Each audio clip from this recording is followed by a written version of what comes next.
Hello दोस्तों, नमस्कार। LP सरकारी जॉब चैनल पर आपका हार्दिक स्वागत और अभिनंदन करता हूं। आपके उज्जवल भविष्य की कामना के साथ इस सेशन का शुरुआत कर रहा हूं। इस टॉपिक से आपसे पहले ही कई बार बोल चुका हूं। कम से कम 15-16 सेशन जाएंगे, तो उसी कड़ी में ये सेशन चालू कर रहा हूं। ये सेशन आपके पास जा रहा है। इसका पहला प्रश्न यानी इस टॉपिक का 324वां प्रश्न। संविधान के अनुच्छेद 51 के अनुसार राज्य अंतर्राष्ट्रीय क्षेत्र में किन आदर्शों को लेकर चलने का प्रयास करेगा। यानी अनुच्छेद 51 में आपसे पूछा जा रहा है कि अंतर्राष्ट्रीय क्षेत्र में किस तरह के आदर्श लेने का प्रयास किया जाएगा। अनुच्छेद 324 प्रश्न को फिर से एक बार। संविधान के अनुच्छेद 51 के अनुसार राज्य अंतर्राष्ट्रीय क्षेत्र में किन आदर्शों को लेकर चलने का प्रयास करेगा। ऑप्शन देखें। अंतर्राष्ट्रीय शांति व सुरक्षा में वृद्धि।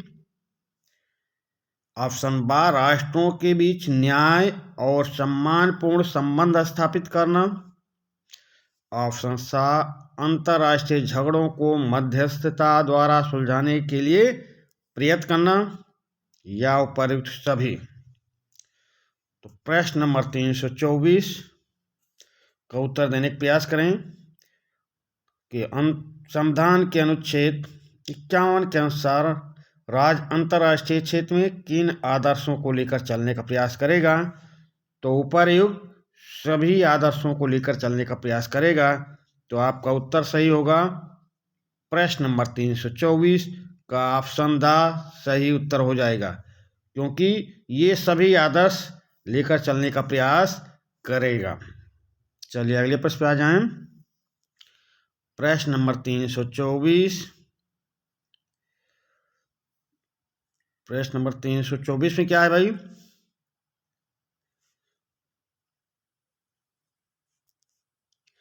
संविधान के किस अनुच्छेद द्वारा यह अपेक्षा की गई है कि राज्य लोक सेवाओं में न्यायपालिका को कार्यपालिका से पृथक करने हेतु कदम उठाएगा।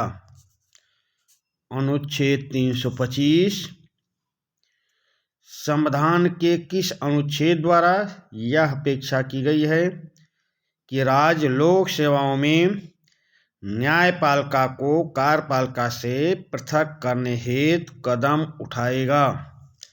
ये अनुच्छेद 48 में कहा गया है, या अनुच्छेद 49 में, या अनुच्छेद 50 में, या अनुच्छेद 51 में।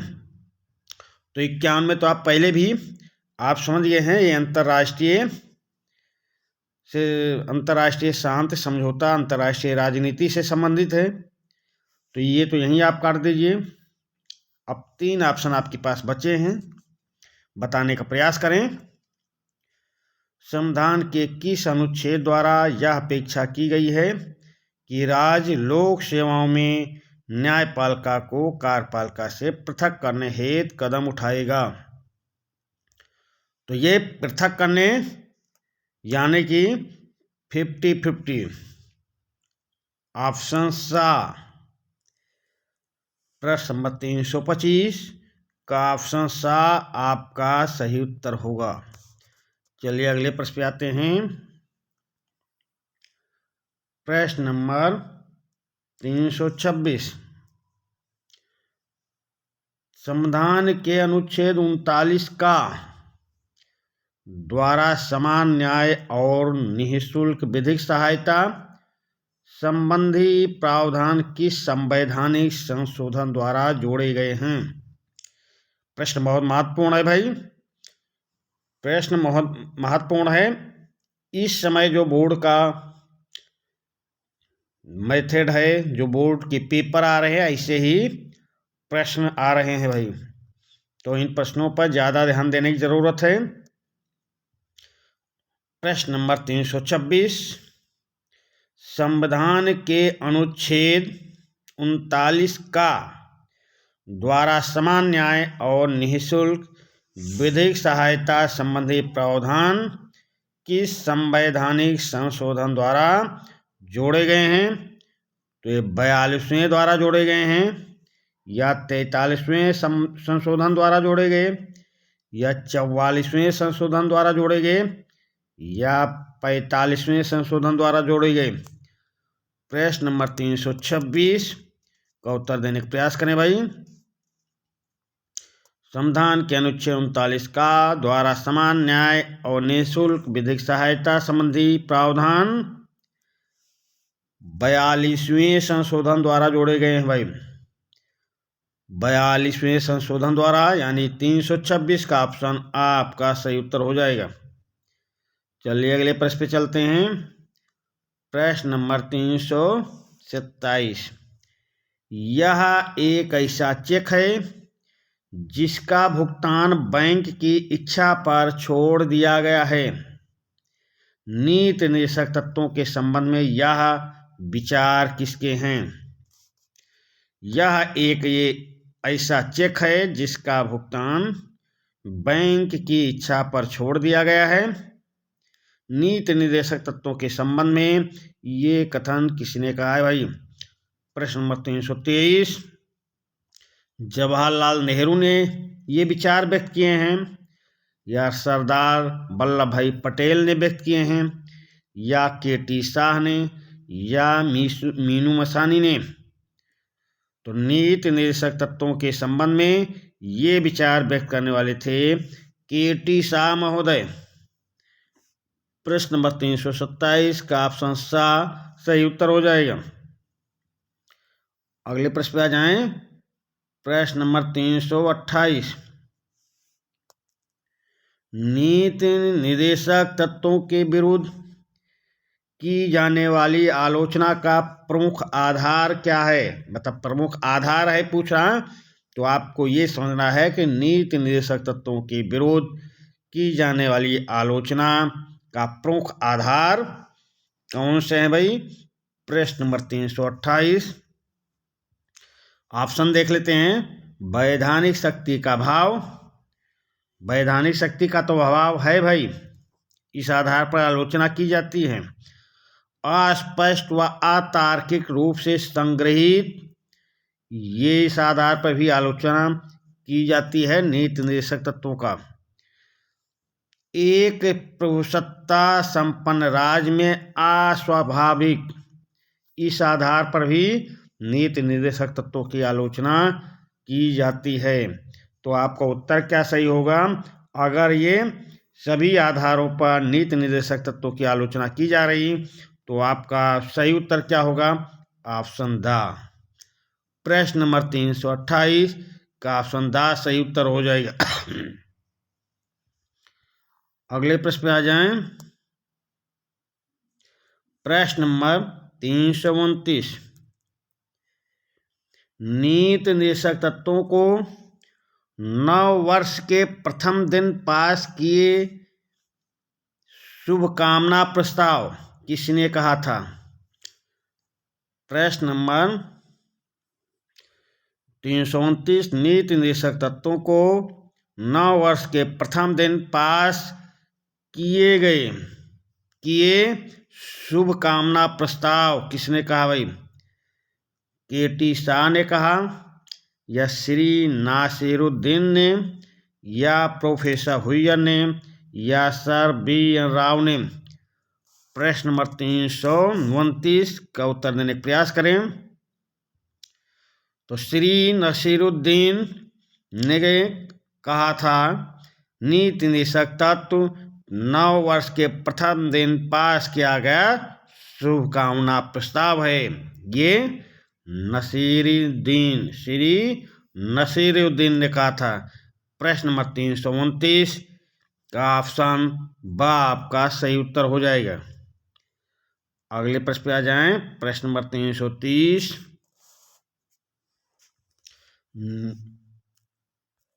नीति निर्देशक तत्वों के महत्व का प्रमुख कारण। नीति निर्देशक तत्वों के महत्व का प्रमुख कारण क्या है? तो नीति निर्देशक तत्वों के पीछे जनमत की शक्ति होती है, इस कारण भी महत्वपूर्ण है। ये संविधान की व्याख्या में सहायक है।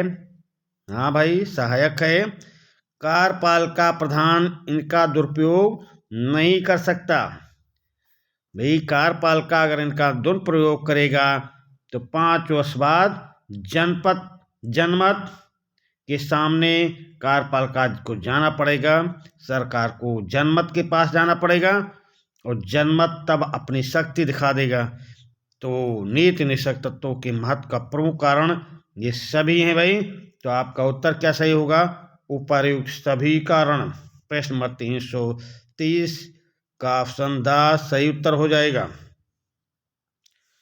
प्रश्न नंबर 331, संविधान लागू किए जाने के समय से ही निर्देशक तत्वों के क्रियान्वयन की दिशा में महत्वपूर्ण कदम उठाए गए हैं। उनमें से प्रमुख हैं, कौन कौन से प्रमुख हैं जो कदम उठाए गए हैं? प्रश्न नंबर 331, जमींदारी व जागीरदारी प्रथा का अंत एवं भूमि सुधार। हाँ भाई, ये किया गया है। संविधान लागू होने के बाद जमींदारी व जागीरदारी प्रथा का अंत किया गया। ये नीति निर्देशक तत्वों के संबंध में महत्वपूर्ण क्रियान्वयन था। बड़े बड़े उद्योगों का राष्ट्रीयकरण ये भी किया गया है। न्यायिक व्यवस्था में सुधार व लोक अदालतों की व्यवस्था भी की गई है। तो प्रश्न नंबर 331 का ऑप्शन द आपका सही उत्तर हो जाएगा भाई। संविधान लागू किए जाने के समय से ही निर्देशक तत्वों के क्रियान्वयन की दिशा में ये सभी महत्वपूर्ण कदम उठाए गए हैं। प्रश्न नंबर 331 का ऑप्शन द सही उत्तर होगा। अगले प्रश्न पे आ जाएं। प्रश्न नंबर 332, मूल अधिकार एवं नीति निर्देशक तत्वों के संबंध में सामंजस्यपूर्ण संरचना के सिद्धांत का अभिप्राय। प्रश्न नंबर 332, मूल अधिकार एवं नीति निर्देशक तत्वों के संबंध में सामंजस्यपूर्ण संरचना के सिद्धांत का अभिप्राय क्या है? तो चारों ऑप्शन आपके सामने ले आते हैं। अब दोनों एक दूसरे के विरोधी हैं, अतः संतुलन संभव नहीं है। ये भाई गलत है। फिर आगे देखते हैं, मौलिक अधिकार ही सर्वोच्च है, अतः नीति निर्देशक तत्व गौण है। ये भी गलत कहा गया है। दोनों एक ही संवैधानिक ढांचे के अभिन्न अंग हैं और उन्हें एक दूसरे के संदर्भ में पढ़ा जाना चाहिए। ये तो भाई सही है, ये सही है। तो आपसे पूछा क्या जा रहा, मूल अधिकार एवं नीति निर्देशक तत्वों के संबंध में सामंजस्यपूर्ण संरचना के सिद्धांत का अभिप्राय है। दोनों एक ही संवैधानिक ढांचे के अभिन्न अंग हैं और उन्हें एक दूसरे के संदर्भ में पढ़ा जाना चाहिए। प्रश्न नंबर 332 का ऑप्शन सा आपका सही उत्तर हो जाएगा। चलिए अगले प्रश्न पे आते हैं। प्रश्न नंबर 333, यदि कोई सरकार निर्देशक तत्वों की उपेक्षा करती है, उन्हें निश्चित ही इसके लिए मतदाताओं के समक्ष उत्तरदायी होना पड़ेगा। प्रश्न नंबर 333, यदि कोई सरकार निर्देशक तत्वों की उपेक्षा करती है तो उन्हें निश्चित ही इसके लिए मतदाताओं के समक्ष उत्तरदायी होना पड़ेगा। ये कथन किसका है? जवाहरलाल नेहरू का, या भीमराव अंबेडकर का, या डॉक्टर राजेंद्र प्रसाद का, या सरदार पटेल का? प्रश्न नंबर 333 का उत्तर देने का प्रयास करें भाई। तो ये कथन कहा था भीमराव अंबेडकर महोदय ने। ये कथन कहने वाले थे भीमराव अंबेडकर। तो प्रश्न नंबर 333 का ऑप्शन बा सही उत्तर हो जाएगा। अगले प्रश्न पे आ जाएं। प्रश्न नंबर 334 उच्चतम न्यायालय ने किस वाद में कहा कि नीति निर्देशक तत्वों को कार्यान्वित करने के लिए मूल अधिकारों को समाप्त करना आवश्यक नहीं है। प्रश्न नंबर 334 बहुत अच्छा प्रश्न है भाई। उच्चतम न्यायालय ने किस वाद में कहा कि नीति निर्देशक तत्वों को कार्यान्वित करने के लिए मूल अधिकारों को समाप्त करना आवश्यक नहीं है। तो केशवानंद भारती बनाम केरल राज्य में कहा था, या यूनि कृष्णन बनाम आंध्र प्रदेश, या मिनर्वा मिल्स बनाम भारत संघ के मामले में, या रंजन द्विवेदी बनाम भारत संघ के मामले में। तो प्रश्न नंबर 334 का उत्तर बताने का प्रयास करें भाई। उच्चतम न्यायालय ने किस वाद में कहा कि नीति निर्देशक तत्वों को कार्यान्वित करने के लिए मूल अधिकारों को समाप्त करना आवश्यक नहीं है। और साथ में दोस्तों सेशन को शेयर कर दें। अभी ये अधिक प्रश्नों की श्रृंखला चल रही है, इसको अपने दोस्तों के पास जो कंपटीशन में बैठने वाले हैं, हमारे प्रतियोगी भाई जो प्रतिभाग करने वाले हैं, उनके पास शेयर करते हैं। और जो सेशन पे पहली बार आए हों, सेशन को पहली बार देख रहे हों, वो चैनल को सब्सक्राइब भी कर लें। और साथ में लाइक और कमेंट करते रहें। कमेंट के माध्यम से कोई प्रश्न पूछना चाहते हैं तो पूछ सकते हैं और उस प्रश्न का उत्तर देने का प्रयास करेंगे। तो प्रश्न नंबर 334 पे है आए। उच्चतम न्यायालय ने किस वाद में कहा कि यदि नीति निर्देशक तत्वों को कार्यान्वित करने के लिए मूल अधिकारों को समाप्त करना आवश्यक नहीं है। तो ये उन्होंने कहा था मिनर्वा मिल्स वाद बनाम भारत संघ में। प्रश्न नंबर 334 का ऑप्शन सा सही उत्तर हो जाएगा। अगले प्रश्न पे आ जाएं। प्रश्न नंबर 335 सरकार द्वारा बेरोजगारी भत्ता व वृद्धावस्था पेंशन की व्यवस्था निम्न में से किससे संबंधित है। सरकार द्वारा बेरोजगारी भत्ता व वृद्धावस्था पेंशन की व्यवस्था किससे संबंधित है। तो मौलिक अधिकारों से, या नीति निर्देशक तत्वों से, या मूल कर्तव्यों से, या उपर्युक्त में से कोई नहीं। तो ये बेरोजगारी भत्ता व वृद्धावस्था पेंशन की व्यवस्था संबंधित है नीति निर्देशक तत्वों से भाई। प्रश्न नंबर 335 का ऑप्शन बा सही उत्तर होगा। अगले प्रश्न पे आ जाएं। प्रश्न नंबर 336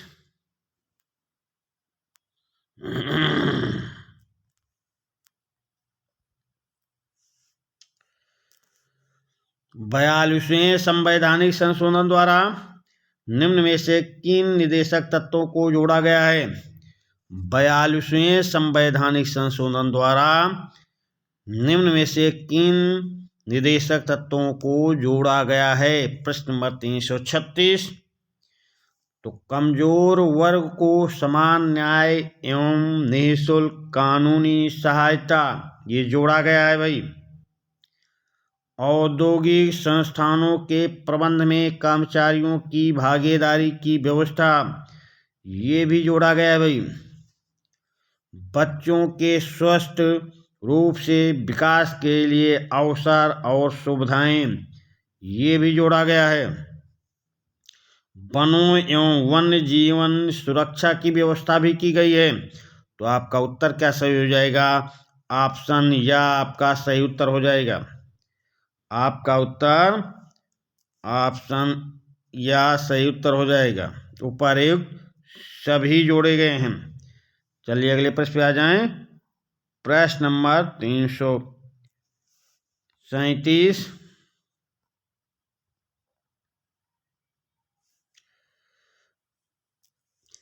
राज्य विभिन्न क्षेत्रों में रहने वाले और विभिन्न व्यवसायों में लगे हुए व्यक्तियों के समुदायों के बीच विद्यमान आय, सामाजिक स्तर, सुविधाओं व अवसरों संबंधी भेदभावों को कम से कम करने का प्रयत्न करेगा।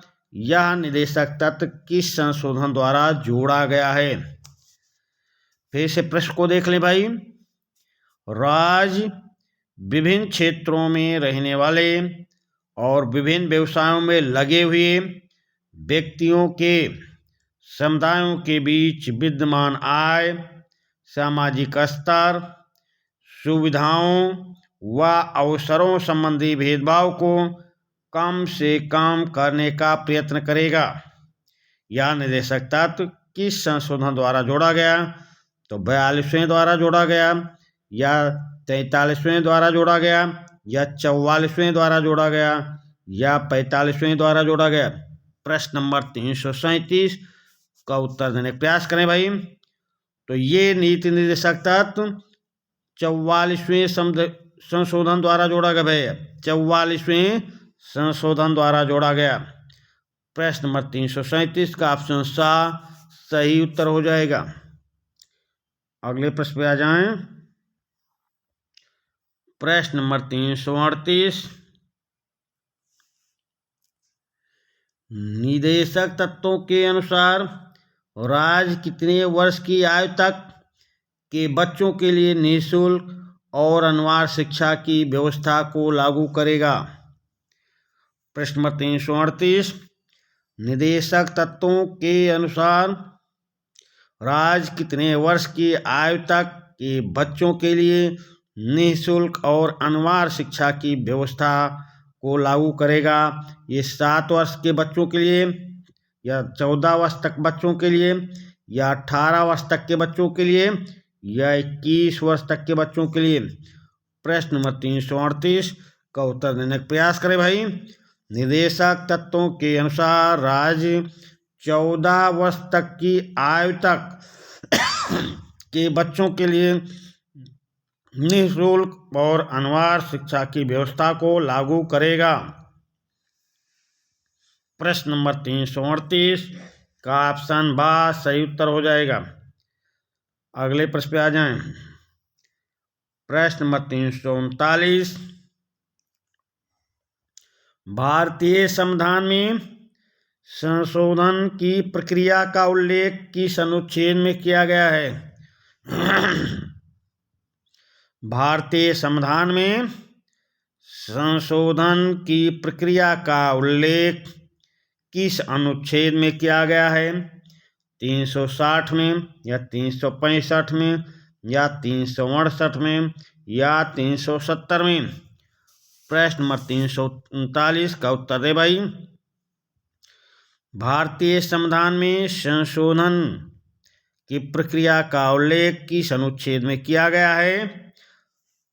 तो भारतीय संविधान में संशोधन की प्रक्रिया का उल्लेख अनुच्छेद 368 में किया गया है। प्रश्न नंबर 339 का ऑप्शन सा सही उत्तर होगा। अगले प्रश्न पे आ जाएं। प्रश्न नंबर 340। भारतीय संविधान में संशोधन के लिए निम्न में से किस प्रणाली को अपनाया गया है? भारतीय संविधान में संशोधन के लिए निम्न में से किस प्रणाली को अपनाया गया है? तो साधारण विधि द्वारा संशोधन की प्रक्रिया, तो साधारण विधि से संशोधन किया जाता है, यह तो अपनाया गया है। संसद के विशिष्ट बहुमत द्वारा संशोधन की प्रक्रिया, विशिष्ट बहुमत द्वारा संशोधन को ही अपनाया गया है।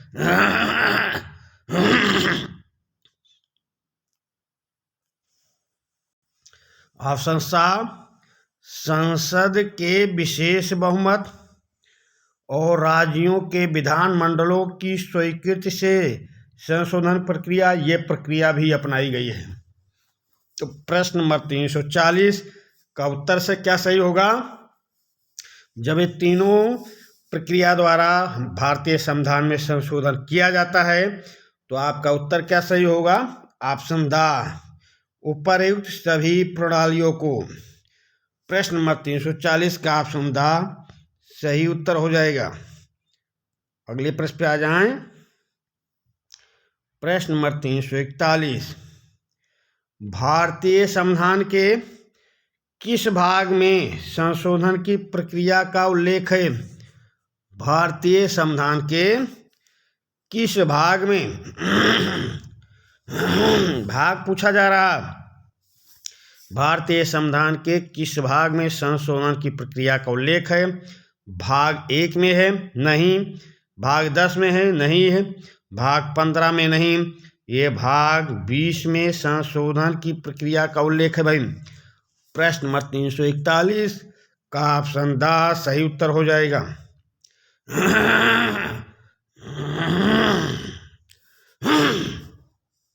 प्रश्न नंबर 341 का ऑप्शन द सही उत्तर है। अगले प्रश्न पे आ जाएं। प्रश्न नंबर 342, किस संवैधानिक संशोधन द्वारा देशी नरेशों के प्रिवी पर्स और विशेषाधिकारों को समाप्त कर दिया गया है? किस संवैधानिक संशोधन द्वारा देशी नरेशों के प्रिवी पर्स और विशेषाधिकारों को समाप्त कर दिया गया है? यह 25वें संशोधन द्वारा या 26वें संशोधन द्वारा या 28वें संशोधन द्वारा या 29वें संशोधन द्वारा? प्रश्न नंबर 342 का उत्तर देने का प्रयास करें भाई। किस संवैधानिक संशोधन द्वारा देशी नरेशों के प्रिवी पर्स और विशेषाधिकारों को समाप्त कर दिया गया है? तो चलिए भाई बताने का प्रयास करें। तो ये 26वें संशोधन द्वारा देशी नरेशों के प्रिवी पर्स और विशेषाधिकारों को समाप्त कर दिया गया है। प्रश्न नंबर 342 का ऑप्शन बा सही उत्तर होगा। अगले प्रश्न पे आ जाएं। प्रश्न नंबर 343,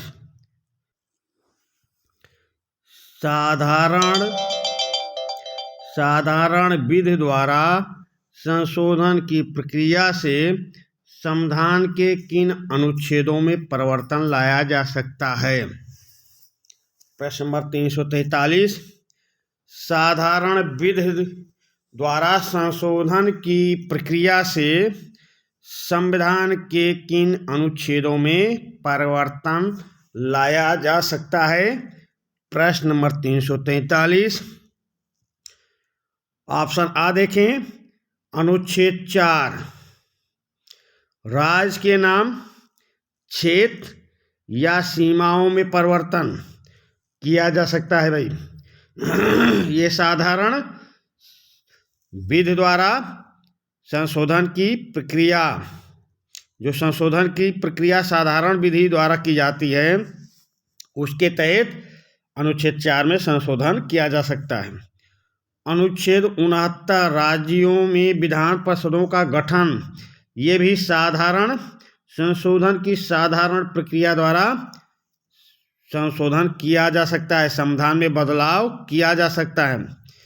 अनुच्छेद 239 का संघ राज्य क्षेत्रों के लिए विधानमंडल व मंत्रिपरिषद का गठन भी संशोधन की साधारण प्रक्रिया द्वारा किया जा सकता है। तो आपका उत्तर क्या सही हो जाएगा? Option the. प्रश्न नंबर 343 का ऑप्शन द सही उत्तर होगा। अगले प्रश्न पे आ जाएं। प्रश्न नंबर 344, भारतीय संविधान में संशोधन के लिए विधेयक लाया जा सकता है? भारतीय संविधान में संशोधन के लिए विधेयक लाया जा सकता है राज्य विधानमंडल में, केवल लोकसभा में, लोकसभा में या राज्यसभा में या केवल राज्यसभा में? भारतीय संविधान में संशोधन के लिए विधेयक लाया जा सकता है, तो उत्तर देने का प्रयास करें भाई। राज्य विधानमंडल में या केवल लोकसभा में या लोकसभा में या राज्यसभा में या केवल राज्यसभा में? तो भारतीय संविधान में संशोधन के लिए विधेयक लोकसभा या राज्यसभा दोनों में लाया जा सकता है भाई। प्रश्न नंबर 344 का ऑप्शन सा सही उत्तर हो जाएगा। अगले प्रश्न पे आ जाएं। प्रश्न नंबर 345, संशोधन प्रस्ताव के संबंध में दोनों सदनों में मतभेद असहमति होने की स्थिति में क्या होगा भाई? संशोधन प्रस्ताव के संबंध में दोनों सदनों में मतभेद होने की स्थिति में क्या होगा भाई? लोकसभा की इच्छा अनुसार पारित होगा या राज्यसभा की इच्छा अनुसार पारित होगा या दोनों सदनों के संयुक्त अधिवेशन में फैसला होगा या प्रस्ताव गिर जाएगा? तो प्रश्न नंबर 345 का उत्तर देने का प्रयास करें भाई। संशोधन प्रस्ताव के संबंध में दोनों सदनों में मतभेद होने की स्थिति में लोकसभा की इच्छा अनुसार पारित होगा नहीं, लोकसभा की इच्छा अनुसार नहीं, राज्यसभा की इच्छा अनुसार पारित होगा नहीं, दोनों सदनों के संयुक्त अधिवेशन में फैसला होगा। संविधान में संशोधन प्रस्ताव पर ऐसा फैसले के लिए दोनों सदनों के संयुक्त अधिवेशन नहीं बुलाया जाता। संशोधन प्रस्ताव पर दोनों सदनों की संयुक्त बैठक नहीं होगी, प्रस्ताव गिर जाएगा, प्रस्ताव गिर जाएगा। ध्यान देने वाली बात है कि जहां पर संविधान संशोधन प्रस्ताव चल रहा है, उस पर विचार हो रहा है, तो दोनों सदनों का संयुक्त अधिवेशन नहीं बुलाया जाएगा, प्रस्ताव वो गिर जाएगा। चलिए अगले प्रश्न पे आ जाते हैं। प्रश्न नंबर 346,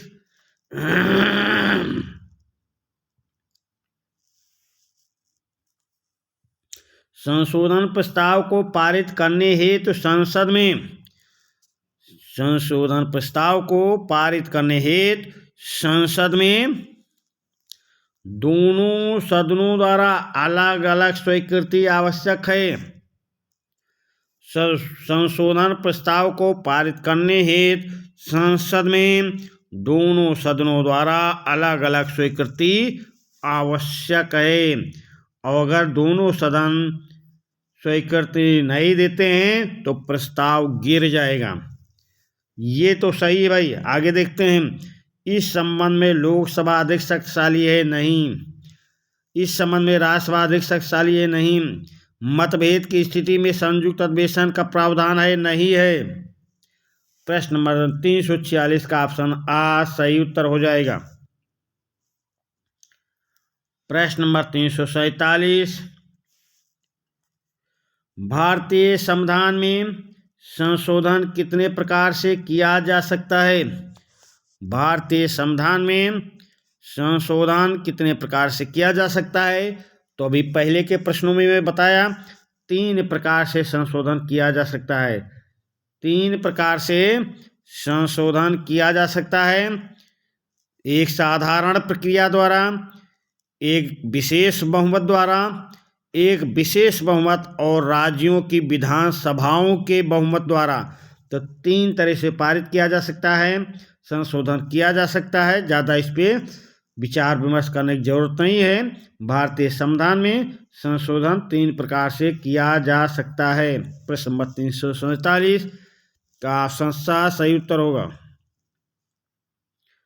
प्रश्न नंबर 348, संविधान में अब तक, ये 2013 तक का पूछ रहा है भाई, 2013 तक पूछ रहा है, कितने संशोधन किए जा चुके हैं? अभी वर्तमान में 104 संशोधन हो गए हैं। वर्तमान में 104 संशोधन हो गए हैं, पर आपको प्रश्न की अकॉर्डिंग बताना है कितने संशोधन हुए। तो प्रश्न नंबर 348, 2013 तक कितने संशोधन हो गए हैं? प्रश्न नंबर 348, तो वर्ष 2013 तक 98 संशोधन हो गए थे, वर्तमान में 104 संशोधन हो गया है। ये भी ध्यान रखना है, वर्तमान का पूछेगा तो 104, पर कभी कभी आपसे पिछला रिकॉर्ड पूछ लेता है, वहाँ पे हम लोग गलती कर देते हैं क्योंकि वो याद नहीं रखते हैं, दिमाग में वो बात रहती नहीं, बस वर्तमान का या शुरुआत के या आखिरी के ये होता है, इससे पूछे जाएंगे। पर कभी कभार ऐसे प्रश्न आ जाते हैं, वहाँ हम चकमा खा जाते हैं, उत्तर गलत कराते हैं, तो ऐसे भी उत्तर पे आपको ध्यान देना है। ऐसे प्रश्नों को भी आपको पढ़ना है, तैयारी करना है। चलिए अगले प्रश्न पे आ जाएं।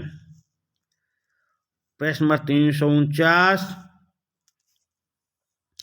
निम्न में से किस उपबंध में संशोधन के लिए संसद के विशिष्ट बहुमत एवं आधे राज्यों के विधानमंडलों का अनुसमर्थन भी आवश्यक है?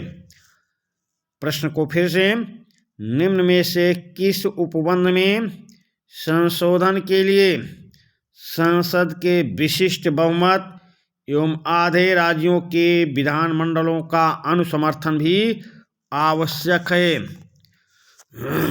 तो राष्ट्रपति का निर्वाचन है। हाँ, इसमें ऐसी व्यवस्था है भाई, संघ तथा राज्यों की कार्यपालिका शक्ति के विस्तार के संबंध में ये व्यवस्था है, और संघ तथा राज्य न्यायपालिका के संबंध में भी ये व्यवस्था है कि संसद के विशिष्ट बहुमत से पारित हो, साथ में आधे राज्यों के विधानमंडलों द्वारा समर्थन व्यक्त किया गया हो। तो प्रश्न नंबर 349 का ऑप्शन द सही उत्तर हो जाएगा। प्रश्न नंबर 349 का ऑप्शन द सही उत्तर होगा। अगले प्रश्न पे आ जाएं। प्रश्न नंबर 350, प्रश्न नंबर 350 भाई देख लें। संविधान संशोधन विधेयक पर अनुमति के लिए राष्ट्रपति के पास शक्ति है? संविधान संशोधन विधेयक पर अनुमति के लिए राष्ट्रपति के पास शक्ति है कि? ऑप्शन देख लें। वह उसे पुनर्विचार के लिए लौटा सकता है, वह अनुमति देने से मना कर सकता है, वह अनुमति देने के लिए बाध्य है, वह केवल एक बार पुनर्विचार के लिए लौटा सकता है। तो चलिए भाई उत्तर बताने का प्रयास करें। प्रश्न नंबर 350, संविधान संशोधन विधेयक पर अनुमति देने के लिए राष्ट्रपति के पास कैसी शक्ति है? तो राष्ट्रपति को अनुमति देने के लिए वो बाध्य है। संविधान संशोधन विधेयक को ना तो लौटा सकता है, ना मना कर सकता है, और ना एक बार क्या लौटा ही नहीं सकता, सीधी सी बात है। तो अनुमति देने के लिए बाध्य है। प्रश्न नंबर 350 का ऑप्शन 7 सही उत्तर हो जाएगा। अगले प्रश्न पे चलते हैं भाई। प्रश्न नंबर 351, भारतीय संविधान के अधिकांश उपबंधों में किस प्रक्रिया द्वारा संशोधन किया जा सकता है? प्रश्न नंबर 351, भारतीय संविधान के अधिकांश उपबंधों में किस प्रक्रिया द्वारा संशोधन किया जा सकता है? साधारण बहुमत की प्रक्रिया द्वारा, या विशेष बहुमत की प्रक्रिया द्वारा, या विशेष बहुमत तथा राज्यों द्वारा अनसमर्थन द्वारा, या उपरोक्त में से कोई नहीं? तो भारतीय संविधान के अधिकांश उपबंधों में किस प्रक्रिया द्वारा संशोधन किया जा सकता है? तो ये है साधारण बहुमत की प्रक्रिया द्वारा भाई। प्रश्न नंबर 351 का ऑप्शन आ सही उत्तर होगा। भारतीय संविधान के अधिकांश उपबंध साधारण बहुमत की प्रक्रिया द्वारा संशोधित किए जा सकते हैं। अगले प्रश्न पे आ जाए। प्रश्न नंबर 352,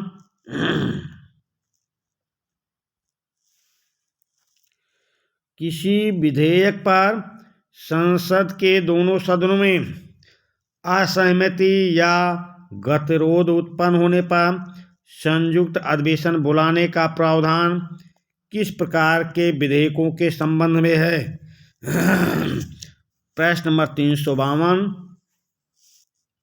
किसी विधेयक पर संसद के दोनों सदनों में असहमति या गतिरोध उत्पन्न होने पर संयुक्त अधिवेशन बुलाने का प्रावधान किस प्रकार के विधेयकों के संबंध में है?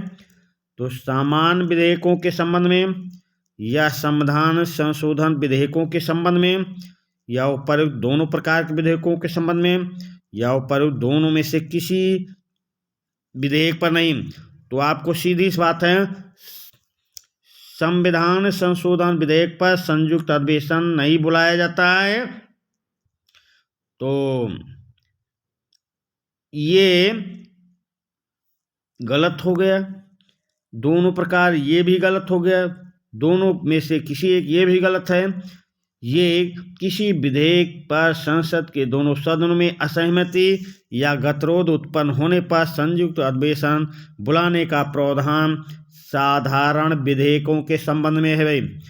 प्रश्न नंबर 352 का ऑप्शन आ सही उत्तर होगा, क्योंकि ऐसे प्रश्नों को अभी आगे के प्रश्नों में ऐसा आपको बताया, संविधान संशोधन विधेयक पर अगर कोई असहमति होती है तो प्रस्ताव गिर जाता है भाई। तो चलिए अगले प्रश्न पे आ जाएं। प्रश्न नंबर 353। प्रश्न नंबर 353।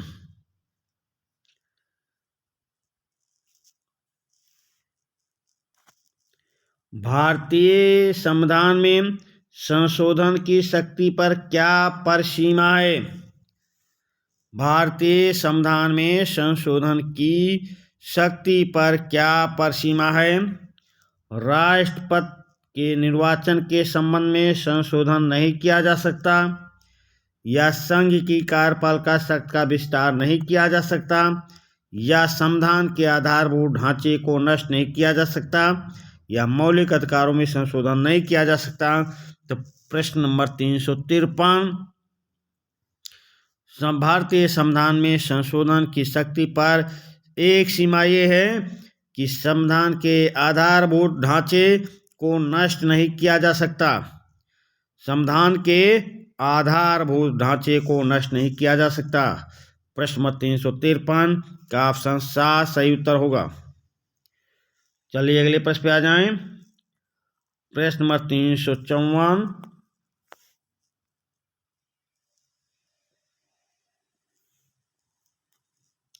भारत में संविधान संशोधन विधेयकों को राज्य विधानमंडलों की स्वीकृति हेतु कब भेजा जाता है?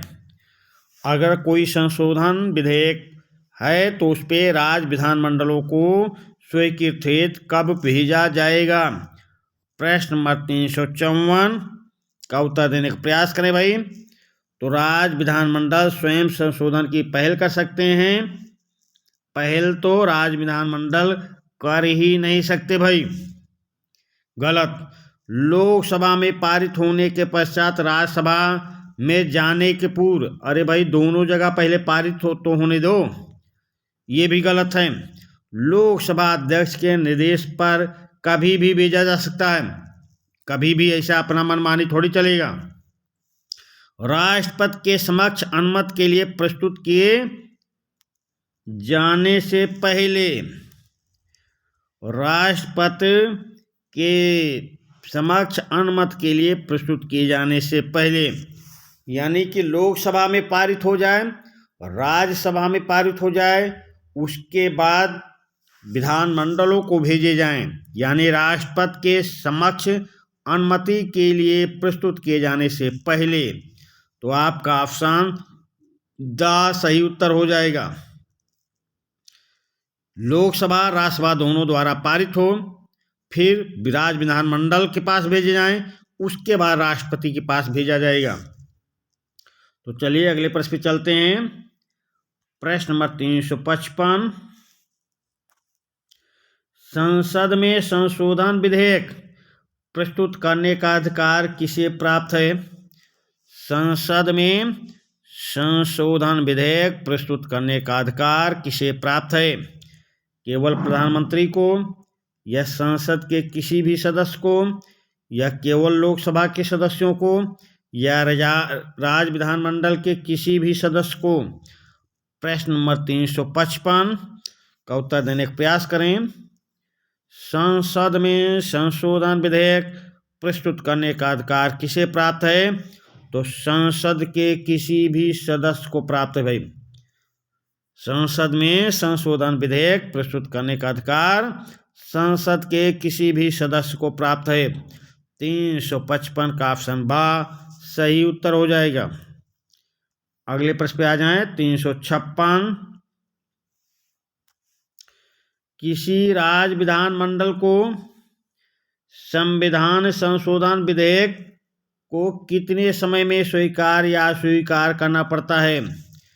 किसी भी राज्य विधानमंडल को संविधान संशोधन विधेयक को कितने समय में स्वीकार या अस्वीकार करना पड़ता है? तो 120 दिन, या 30 दिन, या 60 दिन, या कोई समय निश्चित नहीं है।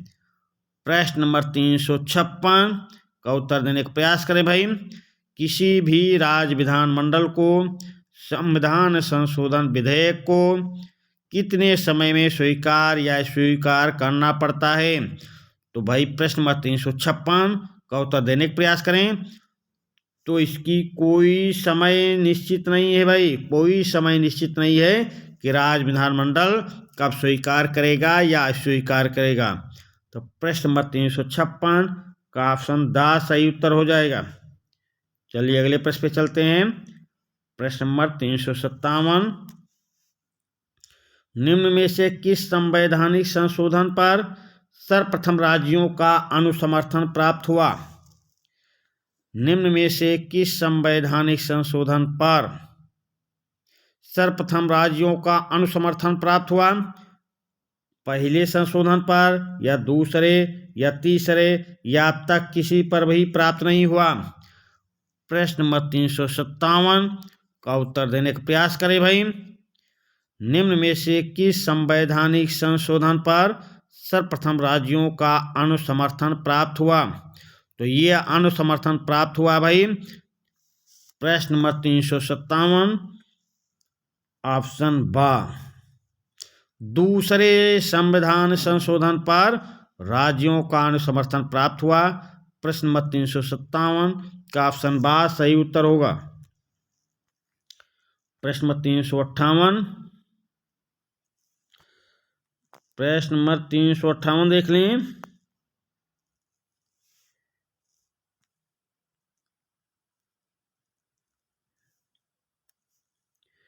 भारतीय संविधान संशोधन पद्धति की आलोचना की जाती है क्योंकि इसमें भारतीय संविधान संशोधन पद्धति की आलोचना की जाती है क्योंकि इसमें राज्य विधानमंडलों से पुष्ट होने के लिए समय सीमा निर्धारित नहीं है। सही बात है, इस आधार पर आलोचना की जाती है क्योंकि राज्य विधानमंडलों से पुष्ट होने के लिए समय सीमा निर्धारित नहीं है। संशोधन विधेयक पर दोनों सदनों में मतभेद को दूर करने की व्यवस्था भी नहीं है। प्रस्ताव गिर जाएगा पर मतभेद दूर नहीं किया हो सकता है। फिर संशोधन विधेयकों पर जनमत संग्रह की व्यवस्था का अभाव है, जनमत संग्रह व्यवस्था भी नहीं की जाती है। संविधान में संशोधन हेतु राज्य विधानमंडलों के पहल की शक्ति नहीं है। सही बात है, संसद ही पहल कर सकती है, राज्य विधानमंडल नहीं। तो आपका उत्तर क्या सही होगा? ऑप्शन या उपर्युक्त सभी। प्रश्न नंबर 358 का ऑप्शन या आपका सही उत्तर हो जाएगा। प्रश्न नंबर 359 प्रश्न नंबर 359 देख लें। संविधान में पहला संशोधन कब किया गया? संविधान में पहला संशोधन कब किया गया? 1951 में, या 1952 में, या 1956 में या 1958 में? संविधान में पहला संशोधन कब किया गया? तो चलिए भाई उत्तर देने का प्रयास करें। संविधान में पहला संशोधन 1951 में किया गया। प्रश्न नंबर 359 का ऑप्शन आ सही उत्तर है। अगले प्रश्न पे आ जाएं। प्रश्न नंबर 360, 1963 में किस संवैधानिक संशोधन द्वारा उच्च न्यायालय के न्यायाधीशों का कार्यकाल 60 वर्ष की आयु के स्थान पर 62 वर्ष की आयु कर दिया गया? 1963 में किस संवैधानिक संशोधन द्वारा उच्च न्यायालय के न्यायाधीशों का कार्यकाल 60 वर्ष की आयु के स्थान पर 62 वर्ष की आयु तक कर दिया गया?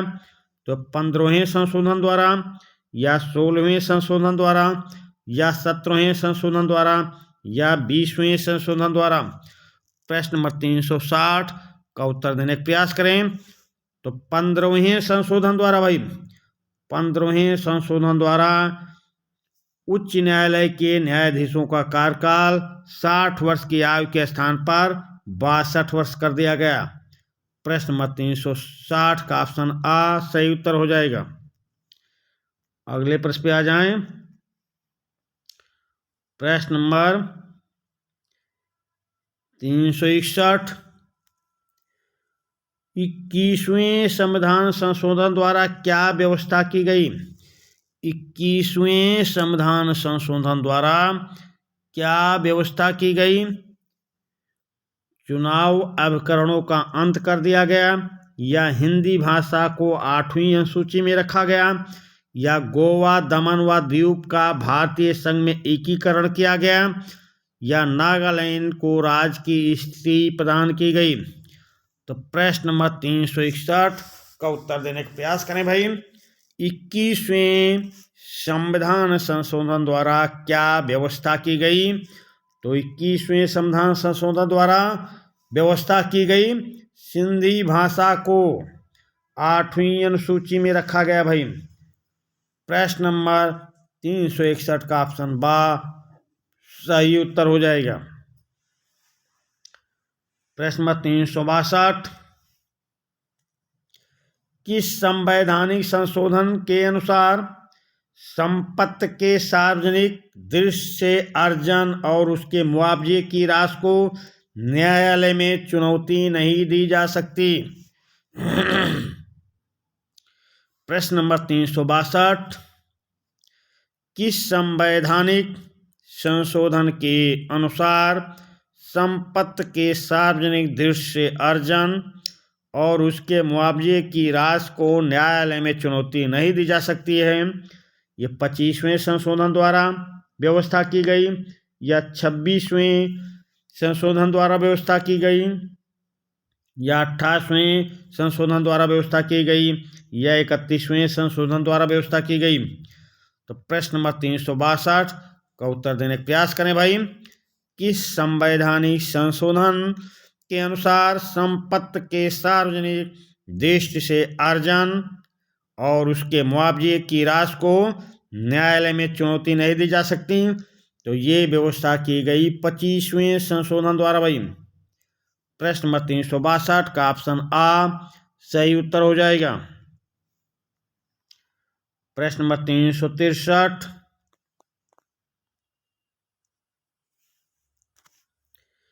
26वें संविधान संशोधन 1971 द्वारा क्या व्यवस्था की गई? 26वें संविधान संशोधन 1971 द्वारा क्या व्यवस्था की गई भाई? दादर तथा नगर हवेली को भारतीय संघ में शामिल किया गया, या लोकसभा की अधिकतम सदस्य संख्या 520 निश्चित की गई, या भूतपूर्व देशी रियासतों के शासकों का प्रिवी पर समाप्त कर दिया गया, या हिमाचल प्रदेश में विधानसभा की व्यवस्था की गई?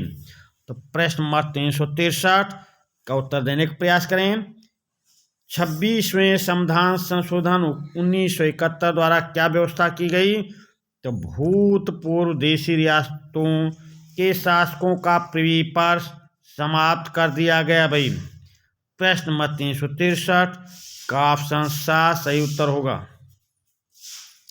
अगले प्रश्न पे आ जाएं। प्रश्न नंबर 364